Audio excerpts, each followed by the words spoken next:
नमस्कार दोस्तों,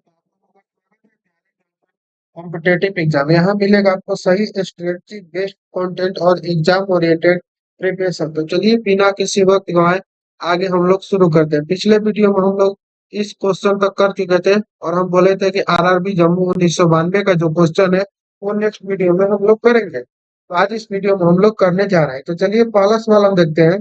पौधों के लिए सबसे अच्छा उर्वरक कौन है? तो सबसे अच्छा जो उर्वरक है पौधों के लिए वो क्या है? तो कंपोस्ट, यानी कि जो कृत्रिम जो हम लोग खुद से खाद बनाते हैं, यानी कि जो पौधा होता है उसका पत्ता ये सबसे उसको हम लोग बोलते हैं कंपोस्ट। ये सबसे अच्छा उर्वरक होता है। पेट्रोलियम किस प्रकार की चट्टानों में पाया जाता है? तो औषधि चट्टानों में पाया जाता है, यानी पेट्रोलियम जो है वो औषधि चट्टानों में पाया जाता है। अगला हमारा सवाल पूछ रहा है, गुब्बारों को उड़ाने के लिए काम में लाई जाने वाली गैस कौन सी है? तो हीलियम। गुब्बारे को उड़ाने के लिए काम में लाई जाने वाली गैस कौन है? तो वो हीलियम है। डीडीटी का उपयोग किस रूप में किया जाता है? तो कीटनाशी रूप में किया जाता है, यानी डीडीटी का उपयोग किस रूप में किया जाता है? तो कीटनाशी रूप में किया जाता है। इथेनॉल के अत्यधिक सेवन से कौन सा अंग प्रभावित होता है? तो यकृत। यानी अगर हम इथेनॉल का अधिक सेवन करते हैं तो उससे हमारा यकृत पर क्या पड़ता है? तो प्रभाव पड़ता है। अगला हम लोग सवाल देखेंगे। करें सभी अम्लों में अनिवार्य रूप से पाए जाने वाला पदार्थ क्या है? तो सभी अम्लों में अनिवार्य रूप से पाए जाने वाला पदार्थ हमारा क्या है? Hydrogen H2। ठीक है। आप अगर इस वीडियो को पूरा देखते हैं, यानी जितने भी हम सीरीज कराएंगे इस बुक का, स्पीडी रेलवे साइंस का, अगर आप सभी वीडियो देखते हैं तो उसमें से पक्का है कि 10 से 15 क्वेश्चन आपका रिपीटेड रहेगा, क्योंकि आप वीडियो देखेंगे 3-4 तो आपको समझ में आ जाएगा कि क्वेश्चन सच में रिपीटेड होते हैं। ठीक है। तो आगे बढ़ते हम लोग अगला क्वेश्चन देखते हैं। आग लगने तथा फैलने की सबसे कम संभावना किस वस्त्र में होती है? तो सूती की वस्त्र में आग लगने तथा फैलने की संभावना जो होती है वो बहुत कम होती है। ठीक है। नेक्स्ट हम लोग देखते हैं, लोहा का सबसे महत्वपूर्ण स्रोत कौन सा है? तो हरी सब्जी, यानी कि लोहा का सबसे महत्वपूर्ण स्रोत कौन सा है? तो हरी सब्जी है। अगला है, गैसोलीन को किसके साथ मिश्रण करके गैसोहॉल बनाया जाता है? तो गैसोलीन को गैसोहॉल के साथ बनाइएगा तो क्या बनेगा? Ethyl alcohol. ठीक है। अगला है हमारा, तत्कालिक ऊर्जा यानी कि शक्ति के लिए धावकों को कौन सा पदार्थ दिया जाता है? यानी तत्काल ऊर्जा प्राप्त करने के लिए धावकों को कौन सा पदार्थ दिया जाता है? तो उनको ग्लूकोज दिया जाता है। ठीक है। अगला हम लोग देखेंगे आरआरबी। आरआरबी अजमेर 1992 का क्वेश्चन है, मानव जाति के लिए ओजोन परत क्यों महत्वपूर्ण है? कह रहे मानव जाति के लिए ओजोन परत क्यों महत्वपूर्ण है? तो पराबैंगनी किरणों को रोकने के लिए एक रक्षा आवरण बनाती है, जो कि हमें क्या करता है? तो पराबैंगनी किरणों को रोकने के लिए क्या करता है? तो रक्षा आवरण बनाता है, इसीलिए जो होता है वो ओजोन परत महत्वपूर्ण हो जाता है। अंत जवर यानी कि टाइफाइड के लिए सामान्यतः उपयोग की जाने वाली औषधि कौन है? तो क्लोरोमाइसिटिन जो है वो टाइफाइड के लिए सामान्यतः उपयोग की जाने वाली औषधि में से एक है। गैस की लौ की सबसे गर्म हिस्से को क्या कहते हैं? यानी गैस की जो सबसे गर्म हिस्सा आता है लौ, उसको हम लोग क्या बोलते हैं? ये पूछ रहा है हमसे क्वेश्चन में। तो इसका आंसर होगा ज्योतिहीन क्षेत्र। क्या उसको बोलेंगे हम लोग? ज्योतिहीन क्षेत्र, यानी नॉन लुमिनियस जोन बोलेंगे। ठीक है।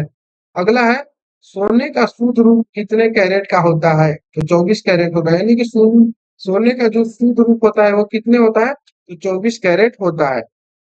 अगला हम लोग देखेंगे, सिनेबार किसका अयस्क? पूछ रहा है सिनेबार किसका अयस्क है? तो पारा, यानी Hg का जो अयस्क है। कौन? सिनेबार।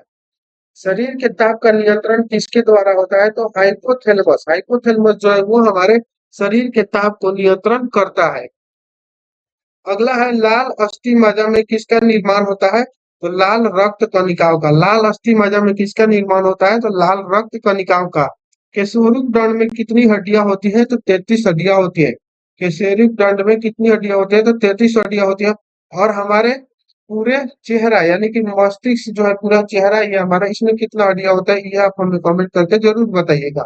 अगला है, बीसीजी का पूरा नाम क्या है? तो बीसीजी का जो पूरा नाम है वो है बैसिलिस कैलमेट ग्योरिन। बेसिलिस कैलमेट ग्योरिन ये बीसीजी का पूरा नाम है, यानी कि इसका फुल फॉर्म है। ठीक है। एथलीट फुट नामक रोग किससे होता है? तो कवक द्वारा। कवक यानी बैक्टीरिया द्वारा कौन सा रोग होता है? Athlete foot. दमा यानी अस्थमा नामक रोग किससे होता है? तो ये भी कवक के द्वारा ही होता है। फाइलेरिया नामक रोग किस कारण से होता है? तो कृमि यानी वर्म के कारण होता है।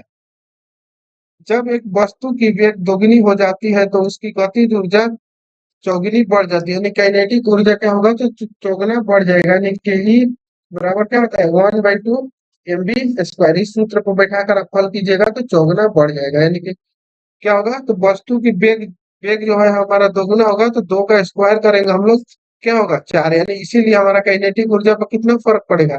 उसका स्क्वायर का फर्क पड़ेगा, इसलिए हमारा क्या होगा? गतिज ऊर्जा चौगुना हो जाएगा। ठीक है, अगला हम लोग देखते हैं, अगर तिगुना कहता है ना कितना हो जाता? 9 गुना हो जाता। ठीक है, अगला है हमारा आरआरबी कोलकाता 1992 का क्वेश्चन। सूत्र कनिका को अन्य नाम से भी जाना जाता है, वो है, यानी सूत्र कनिका को अन्य नाम से भी हम लोग जानते हैं, वो कौन सा नाम है? तो हमारा है माइटोकॉन्ड्रिया। ठीक है, वट वृक्ष पादपों के किस वर्ग में आता है? तो आवृत बीज, यानी आवृत बीज में आता है। कौन? तो वट वृक्ष के पादप। अगला है flame of the forest, one की ज्वाला का अर्थ क्या है? तो ऐसे पेड़ों से भरा वन जो पतझड़ में फूलते हैं और लाल फूल बिखरते हैं। ठीक है, अगला है पेनिसिलिन किससे बनाया जाता है? तो कवक द्वारा बनाया जाता है। लाइकेन के दो जीवधारियों का सहजीवी सहचर्य समझा जाता है, वो दो जीव कौन कौन से हैं? तो शैवाल एवं कवक है। कौन कौन? तो शैवाल एवं कवक। अगला हमारा क्वेश्चन है, आमतौर पर संश्लेषित वृद्धि माध्यम और बेकरी में काम में लाए जाने वाला एगौर किससे प्राप्त होता है? तो वो हमारा सेवन से प्राप्त होता है। लौंग किससे प्राप्त होता है? तो पुष्प कली से। लौंग जो है वो किससे प्राप्त होता है? पुष्प कली से लौंग प्राप्त होता है। अगला है अग्नासन या उपवास की लंबी अवधि के दौरान शरीर में अशर्करा वर्गीय पूरावर्ती से क्या होता है? तो पक्षा शर्करा ग्लूकोज या मधुजन ग्लूकोज बनने की विधि का क्या नाम है? तो ग्लूकोन वजन इसका नाम है। ठीक है, अगला है सभी जीवधारियों में पाए जाने वाला कौन सा यौगिक है जिसमें भरपूर मात्रा में फास्फोरस पाया जाता है? तो न्यूक्लिक अम्ल है। कौन है? तो न्यूक्लिक अम्ल है। भारत में केंद्रीय धान अनुसंधान केंद्र कहाँ है? तो कटक, यानी कि उड़ीसा में। यहाँ पर धान चावल का जो है वो सबसे बड़ा अनुसंधान है। ठीक है, आरआरबी चंडीगढ़ 1993, इसको हम लोग नेक्स्ट वीडियो में टारगेट करेंगे। तो मिलते हैं नेक्स्ट वीडियो में नेक्स्ट टॉपिक के साथ, तब तक के लिए जय हिंद, थैंक यू।